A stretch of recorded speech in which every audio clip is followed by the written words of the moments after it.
सुबह ही सुबह मियाँ बीवी का खूब झगड़ा हो गया।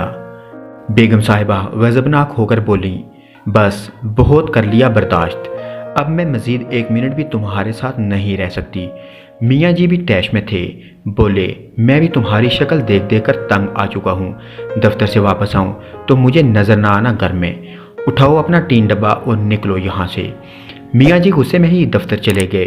बेगम साहिबा ने अपनी माँ को फ़ोन किया और बताया कि वो सब कुछ छोड़ छाड़ कर बच्चों समेत मैके वापस आ रही है।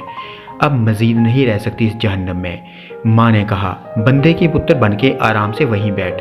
तेरी बड़ी बहन भी अपने मियाँ से लड़कर आई थी और इसी जिद में तलाक लेकर बैठी हुई है। अब तूने वही ड्रामा शुरू कर दिया है। खबरदार, जो इधर कदम भी रखा तो सुलह कर ले मियाँ से, अब वो इतना बुरा भी नहीं है। माँ ने लाल झंडी दिखाई तो बेगम साहिबा के होश ठिकाने आए और वो फूट फूट कर रोने लगी। जब रो रो कर थक गई तो दिल हल्का हो चुका था। मियाँ के साथ लड़ाई का सीन सोचा तो अपनी भी काफ़ी गलतियाँ नजर आईं। मुंह हाथ धोकर फ्रेश हुई और मियाँ की पसंद की डिश बनानी शुरू कर दी और साथ स्पेशल खीर भी बना ली।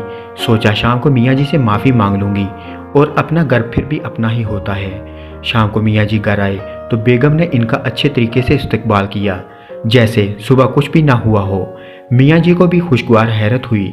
खाना खाने के बाद मियाँ जी जब खीर खा रहे थे तो बोले, बेगम कभी कभार मैं भी ज़्यादती कर जाता हूँ, तुम दिल पर मत लिया करो, बंदा बशर हूँ, गुस्सा आ ही जाता है।